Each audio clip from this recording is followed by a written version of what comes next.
All right, we're going to talk about one of my favorite forms of therapy, aquatic therapy.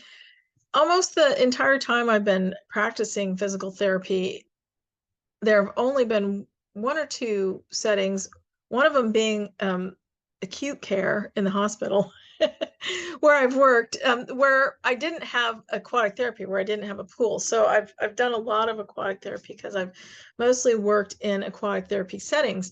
So in the outpatient clinic where I currently work, we have a therapeutic pool with 2 underwater treadmills and underwater cameras.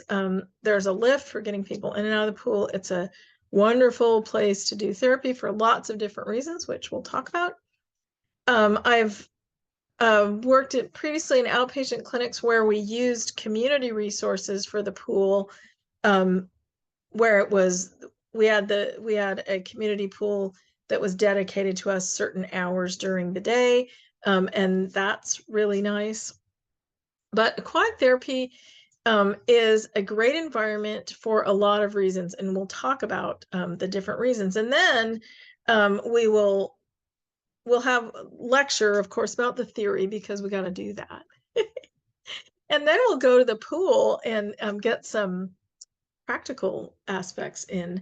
So aquatic therapy environment is a unique environment for exercise and therapy. So the learning objectives, I want you to be able to define aquatic therapeutic exercise and describe the basic goals of aquatic therapeutic exercise. So aquatic therapy is different from just plain old aquatic exercise, and we'll define why that is so. You should know contraindications and precautions for aquatic therapeutic exercise and describe the physical properties of water and the hydromechanics that make aquatic therapy so special and so effective. We want to know the clinical significance of the body's physiological response to immersion. So we'll talk about its effects on different systems of the body and explain the impact of water temperature as it relates to aquatic therapeutic exercise.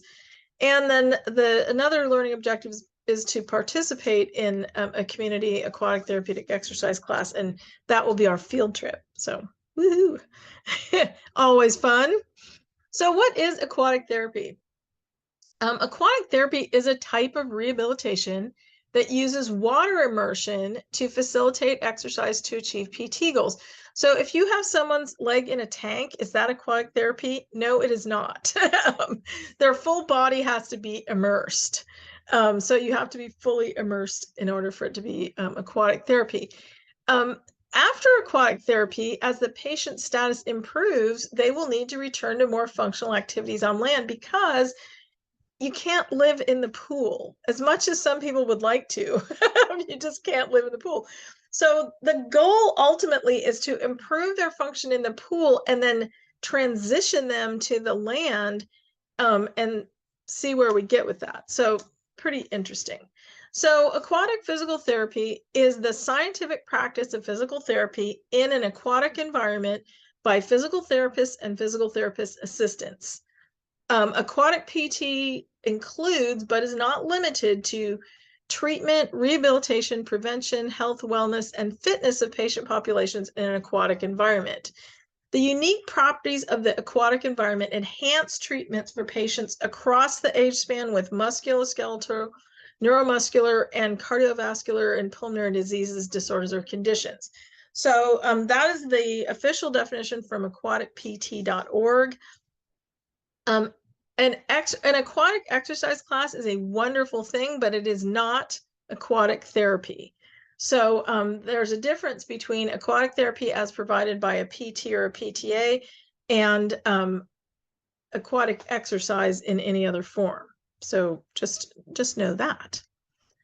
So aquatic PT sessions are provided either by licensed PTs or licensed PTAs under the direction of or supervision of a PT and following the PT plan of care. So anything besides that is not aquatic PT. Okay.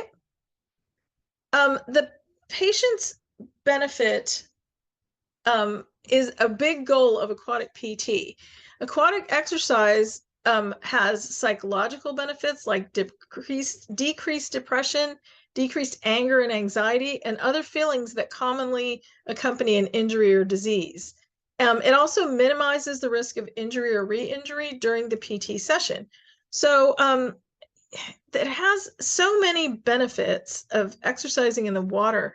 And sometimes people say, like, we're going to transition, we're going to have them get in the pool, do some aquatic therapy, and they say, well, I can't really swim. I'm like, that's okay, we don't swim in our pool. We do therapy. It's different. We're not going to be swimming laps or anything. But it's a great environment.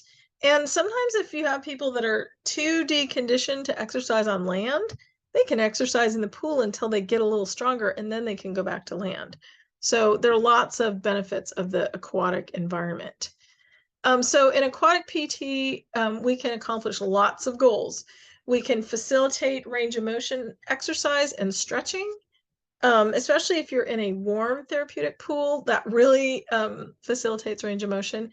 It decreases patient pain and increases relaxation for those with a high level of pain. So one of the some of the decrease in patient pain has to do with the physical properties of water, and we'll talk about that. But just being in the pool increases muscle relaxation because you get a vacation from gravity, is what I always say. And so sometimes people with high level of pain, like, we can't do anything with them, let's dip them in the pool and see if we can reduce their pain levels. And it works. It works a lot. Most patients report that movement is not only easier in the water, but also less painful. That's huge. They also report that they feel more fatigue after their treatment session without feeling like they worked overly hard during their workout. So what I always tell people in their first session in the pool, a lot of times I get people during their first session because the PT does the evaluation and they say, okay, we're going to do aquatic PT, and they're with me for their first aquatic session. So I always tell them, you are going to feel like you didn't do very much until later when you're going to be saying, oh, I really did do a lot. So we don't want to overdo it in the first session in the pool, because everything feels easier in the pool. It facilitates cardiovascular exercise. It facilitates gait training for those that have a limited weight-bearing status. Also facilitates gait training for people that don't have very functional gait on land. It helps with balance and coordination in a safe environment, and it decreases swelling in peripheral extremities. And we'll talk about, when we talk about the properties of water, we'll talk about why that is as well. So lots of goals can be accomplished in aquatic PT. So who can benefit? Everybody. Well, not everybody, but a lot of people. Wide variety of rehab populations: pediatric, orthopedic, neurological, cardiopulmonary, elderly, deconditioned patients. Of course, I love my neuro patients, and getting them in the pool is magical. Let me tell you.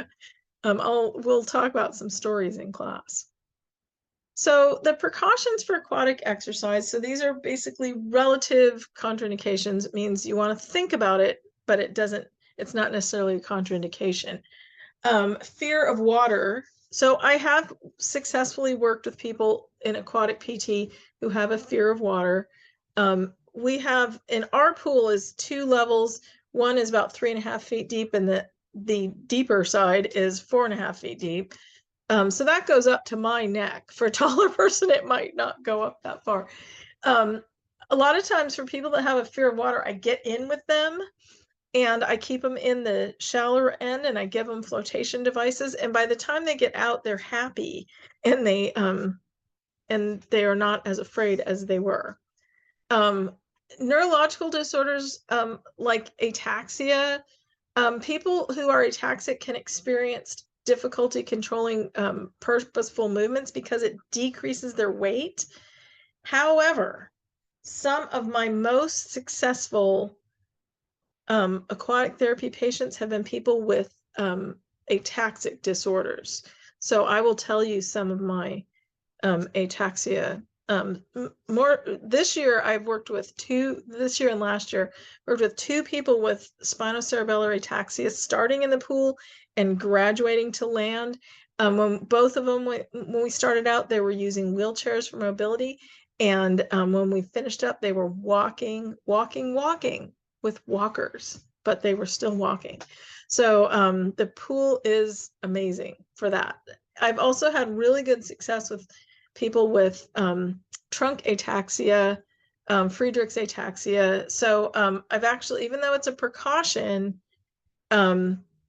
and you have to think about that when you have the person in the pool, it can be a very successful environment for starting out people with ataxia. Seizures, I recently was working with someone in the pool and they started having increased seizure activity, so we had to take them out of the pool, move to the land. Luckily, they didn't have a seizure in the pool. Cardiac dysfunction, and we'll talk about the effects on the cardiovascular system and why that can be a precaution. Small open wounds and abrasions. Nothing is grosser. Well, there are probably plenty of things grosser, but it's pretty gross if you see somebody else's Band-Aid floating in the pool. So if they have small open wounds or abrasions, that's also an opening in their barrier so bacteria can get in. So that's you got to be careful about that.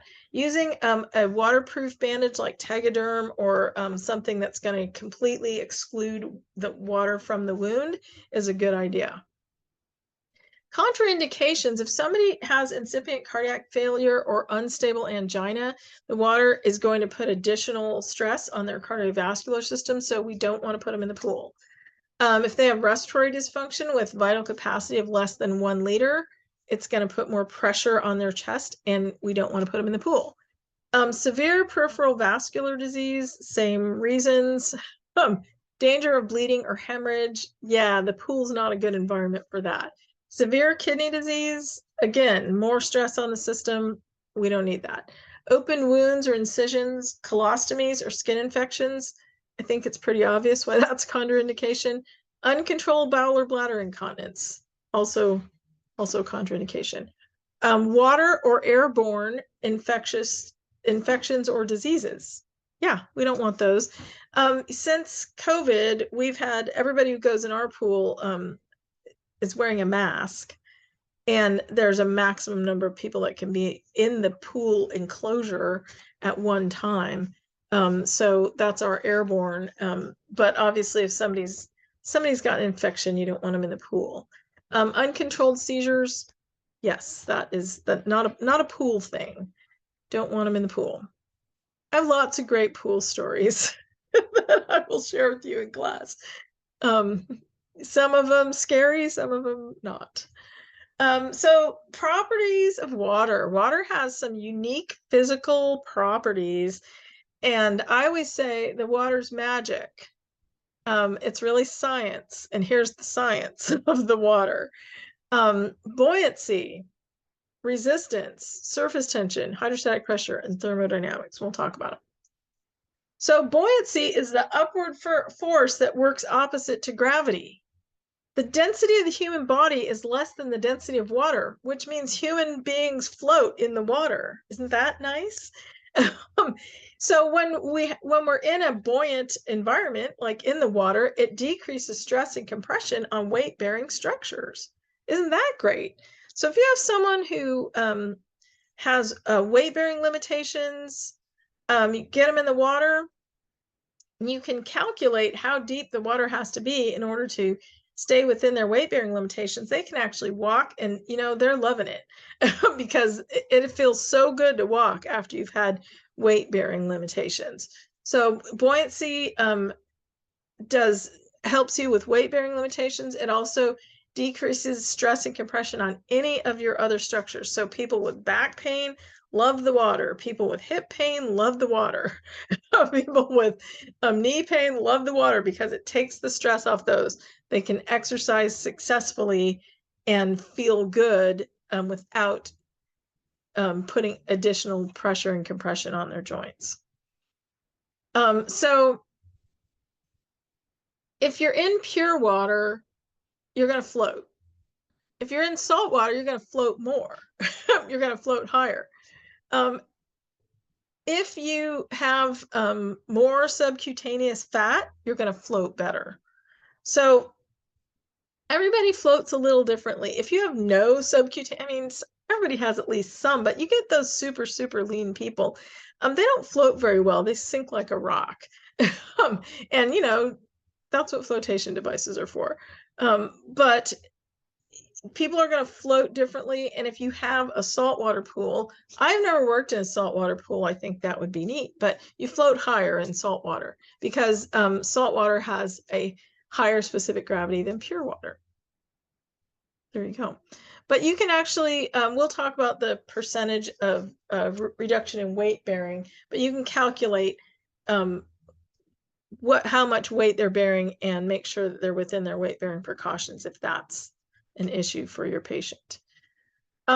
So we all know our center of gravity is at about S2 for most people. Our center of buoyancy tends to be higher vertically. It tends to be about at the sternum for most humans. Everybody's a little bit different. And center of buoyancy varies more than center of gravity. Center of gravity is pretty much the same from person to person. Center of buoyancy can be different depending on your body composition. So that just changes how you orient in the pool, your center of buoyancy. The viscosity of the water or the resistance of the water, it's the friction occurring between the molecules of a liquid resulting in a resistance to flow. So obviously water is more viscous than air, and peanut butter is more viscous than water. So if you're going to swim through peanut butter, I've never seen a peanut butter pool, but if you're going to swim through peanut butter, it's going to take a lot more effort than if you're doing it through water. And if you're swimming through water, or walking through water, it's going to take a lot more effort than walking through air. So if you have increased surface area, it increases resistance. So if you're, that's going to change your resistance if you're doing strength exercises. Resistance increases with speed and area of contact. So the resistance of the water is increased with higher velocity movements.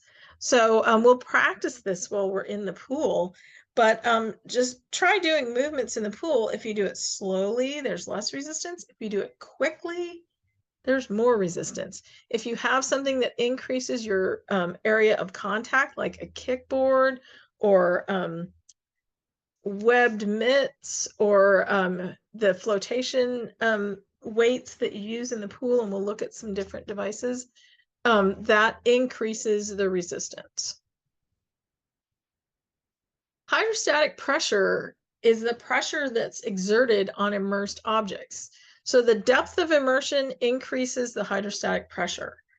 So the hydrostatic pressure is greater at your feet and lower at your shoulders. So for this person in the pool. So you can see how that would help reducing peripheral edema.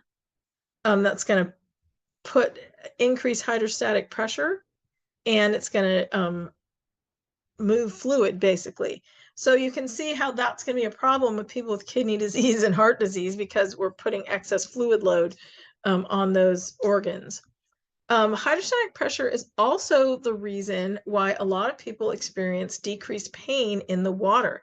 So if you recall from neuro class, the counter-irritant theory, where we are pressing on mechanoreceptors to send a gating response to the spinal cord and decrease overall pain.